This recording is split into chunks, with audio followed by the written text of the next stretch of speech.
So let's talk about a few options for getting fancy plastic miniatures from A to B in safety, with an overview of a bunch of ways to transport Warhammer miniatures.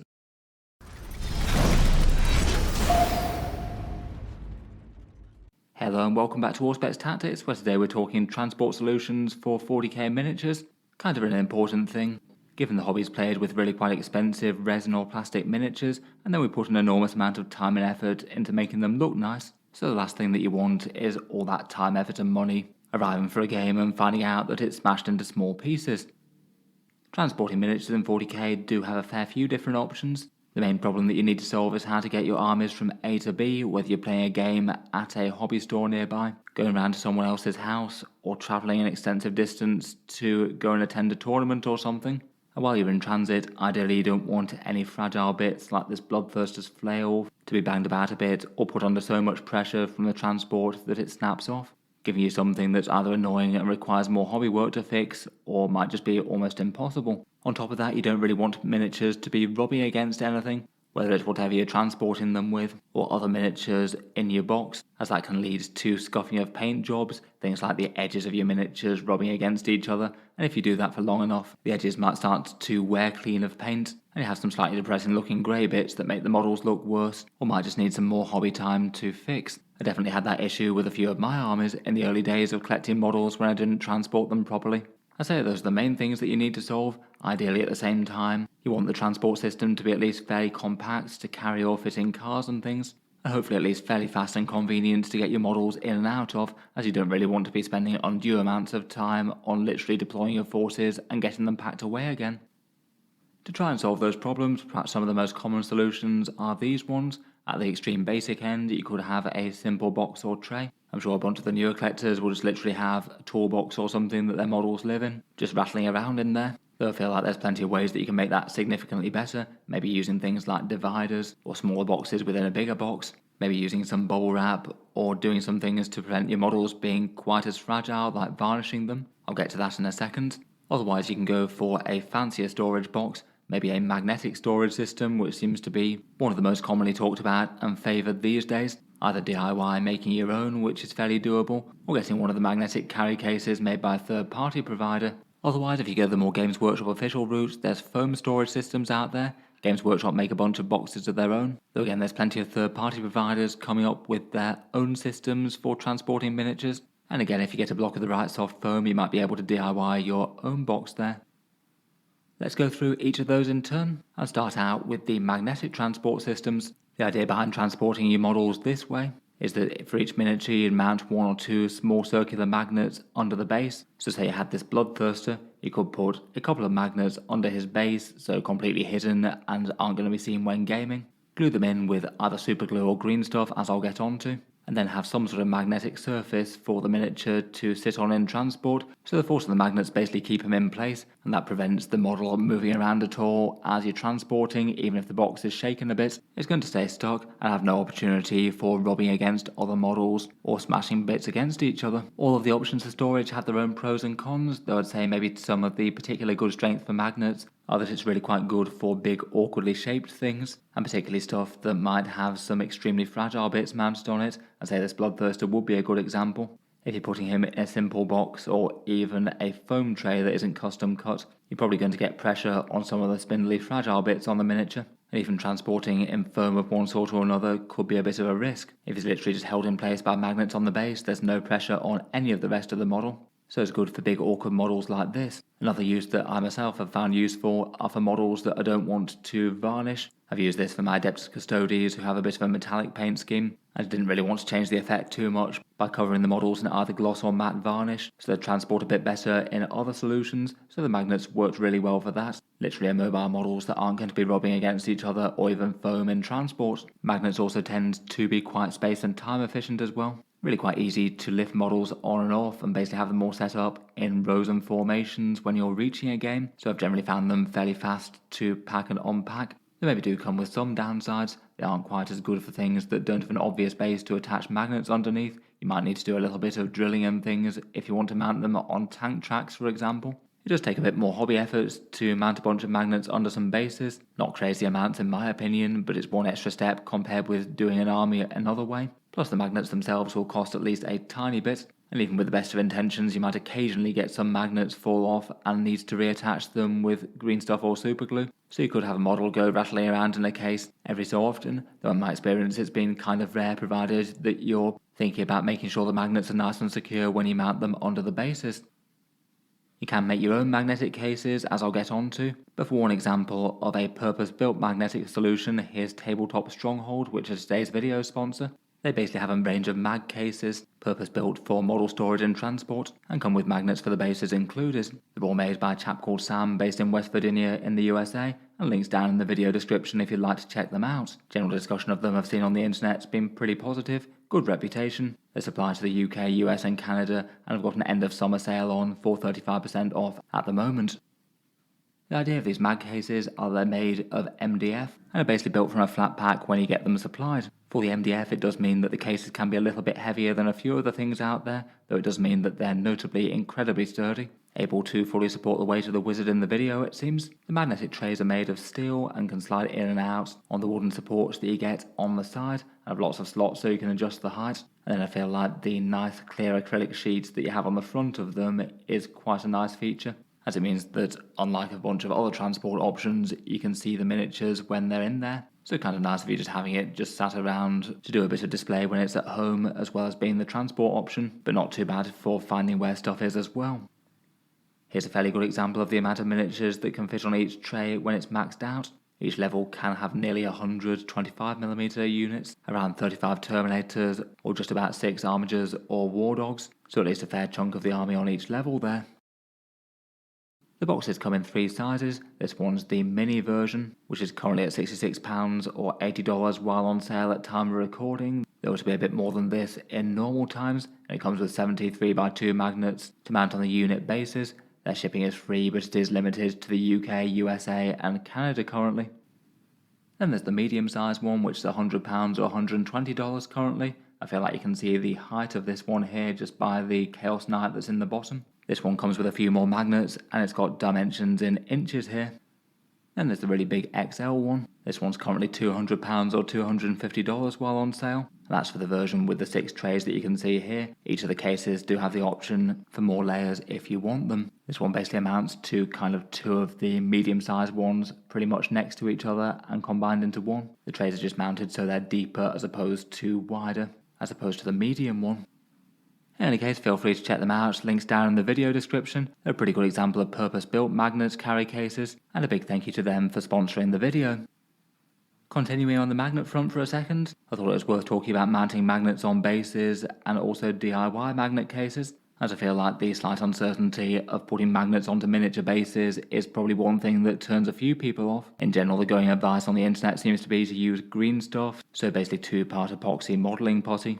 You combine the green bit and the blue bit and mush them all up, and then it'll slowly dry and cure and create something really quite sturdy. To mount magnets on bases, the idea is to create a small ball of that, maybe put a dab of super glue on top of it where the magnet's going to go, and then basically squish the magnet into the ball of green stuff, so it's well supported on all sides. That generally tends to be a little bit more sturdy versus just literally going for a layer of super glue and then putting the magnet on. Though to be honest, I've also had pretty good success myself with just using superglue. A lot of Games Workshop bases work pretty well with 3mm height magnets, and then I've been very generous with the amount of superglue that I've used to mount them, and then gone back around them with another layer of superglue to just doubly make sure they're as supported as they can be. You just need to make sure that the height of the magnet is the same height as the base that you're mounting on. I found 3mm magnets work quite well for that for me, and then the width of them would be the strength that you need. 5mm ones could be okay for bigger models. I'd probably recommend something smaller for more medium-sized ones though. Then otherwise another option can be to get some custom magnet-ready bases, things that are designed with some actual slots for magnets, and you can get those either via 3D printed ones or look for them on places like eBay or Etsy. I'll leave a link to the magnet-ready bases that's listed on the thanks page for the channel's Iron Enforcer army down in the video description as well. Then finally, for the subject of magnets, you certainly can make some DIY magnet cases as well. I've also seen a fair amount of them out in the wild, and plenty of people solving the problem in their own different ways. Any magnetic metal will work with magnetic metal trays, sheets or containers, or get a purpose-built adhesive magnetic sheet that you can get easily off Amazon or eBay, and then have them attached to another box, such as really useful boxes. They've got quite good volume and stack rather well. There's quite a popular Duncan Rhodes video for making those, which you can give a search if you'd like to. I've had that one recommended to me a few times too. The advantage of this is that it's really quite cheap, maybe does need a little bit more hobby work than some other storage or transport solutions, and the magnets do in general for each individual miniature, as mentioned of course. Leaving the world of magnets behind, the other two options are going a bit more low-tech with a simple box or tray, or going for a foam solution of some sort. I feel like the majority of people who start Warhammer a bit more casually will probably just have a cardboard box or similar for their miniatures. And I feel like certain armies might lend themselves to that a bit more, say some more horde-style armies, if you've got masses and masses of orcs or Imperial Guard infantry for example, and perhaps particularly ones where you're not as invested in the paint job of every individual model as opposed to if you've just got a few incredibly expensive and shiny centerpieces. Depending on the army, I feel like this is actually a bit of an underrated solution, particularly if you take it just a little bit to the next level, as opposed to literally just throwing everything in one box and hoping for the best, though it definitely has its obvious downsides. Generally sturdier armies are going to do a bit better than this, things like chunky troops like Space Marines without too many fancy bits on them, generally plastic as opposed to resin of any sort, and armies without random spindly bits that can easily break off or snap off such as Abmech or Drukhari. Otherwise, the main advantages are that it's really cheap and really fast to take things in and out, but generally comes with all the downsides mentioned at the start of the video, models rattling and rubbing, breaking bits, and scratching paint off the edge of miniatures, plus things could just get a bit more confused and jumbled if they're all in one box, and you've got no system beyond that.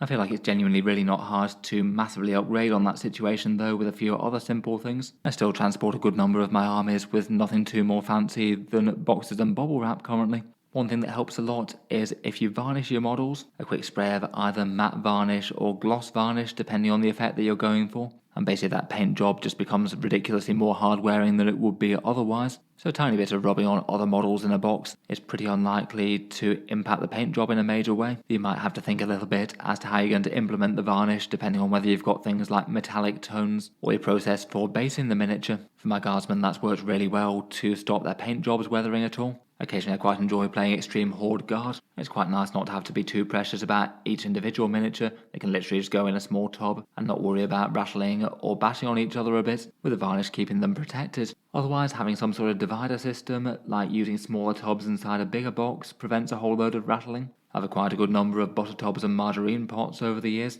washed and cleaned out of course, and just used as a sort of deepish open tray without the lids on them. They make excellent dividers for the squads, and you can always put a bit of bubble wrap in them if there's miniatures that you want to just have a little bit more protection. A simple box and a few sheets of bubble wrap can be pretty excellent for storing bigger things as well. My Imperial Knights are some of the miniatures that I've spent the most time on their paint job for, and they work rather nicely with 3 of them basically laid down in a shallowish box that's big enough for 3 big knights, each one with a sheet of bubble wrap wrapped around them, and they've never had any issues with getting damaged despite not even being varnished. And again, that's super cheap, either just saved from deliveries and things, or if you invest in a bigger roll of it, again that tends to be massively cheap off somewhere like Amazon or eBay. Finally, one other thing that I tend to do with modelling miniatures is to try and avoid fragile points where possible. A fair bit of the time I might just deliberately not assemble things with fragile aerials and things, or maybe for other things like optional pintle mounted weapons, you can magnetise them on, and then if they have too much pressure placed on them, they'll fall off as opposed to snap off. Though it does tend to be a little bit more possible for certain armies than others of course.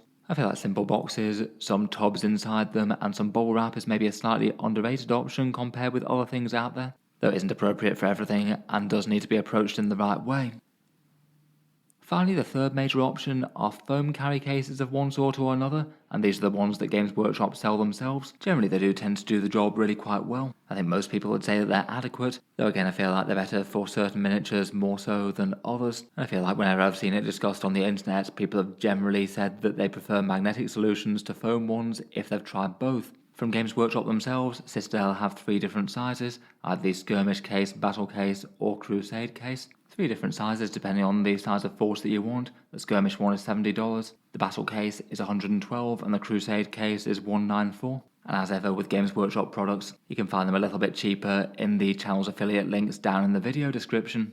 The Games Workshop ones used to have the individual model slot system that you could see on the top right here. Basically spongy foam that has a whole load of slots for individual infantry miniatures, and if you wanted to customize it to be able to take some bigger models, you could maybe snip out some of the dividers there. Those ones are still pretty commonly made by a whole bunch of manufacturers out there, though the actual Games Workshop ones now use an innovation called channel foam. Basically these sort of zigzag foam patterns that can be bent back. In theory means that you can push them back for several different layers to transport some really quite big miniatures that might need just a little bit more thought if you're trying to pack it kind of full, as if you start pushing back some of the zigzag panels, they might start to press more on other miniatures. Plus you might have to think about whether certain miniatures are being stored standing up or lying down on their sides. But in general it does mean that things are really quite cushioned and should be able to be transported without breaking too much. The downsides of the foam solutions, again like anything custom built, it's a bit more on the pricey side versus DIY solutions.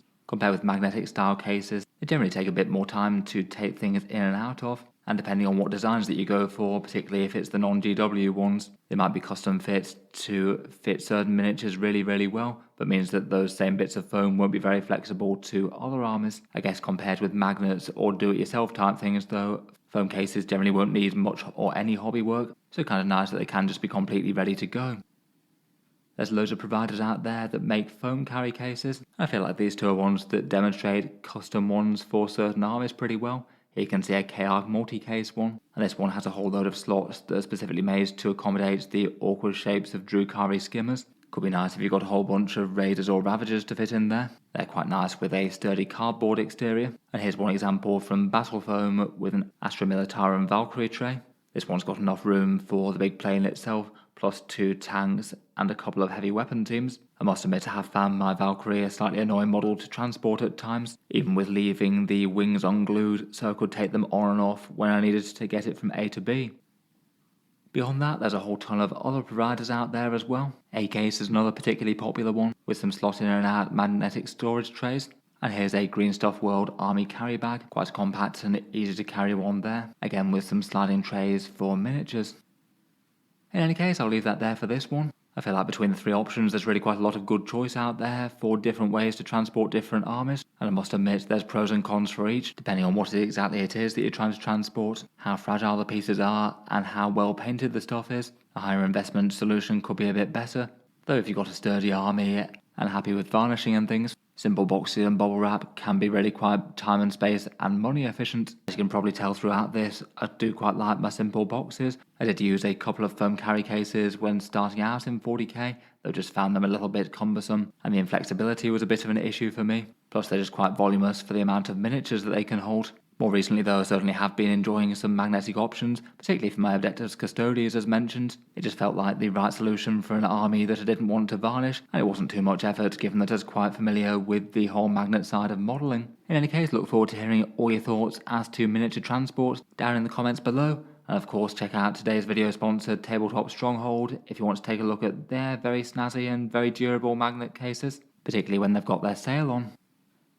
If you'd like to see more like this, then feel free to subscribe to Auspex Tactics, or certainly keep the regular 40k videos coming. I do tend to post new ones just about every day. Finally, if you have been enjoying all the videos on the channel, I would just like to mention that Auspex Tactics does have a Patreon page as well, and you can find that linked in the video description down below. Channel patrons do get a fair few advantages, seeing certain videos early, regular votes to see what sort of things come next on the channel, and automatic entry into the regular prize giveaways with a chance to win some big model kits each month. If any of that sounds good to you, or you'd just like to help support, the link is down in the video description. In any case, a massive thank you for listening, and I'll hope to see you guys next time.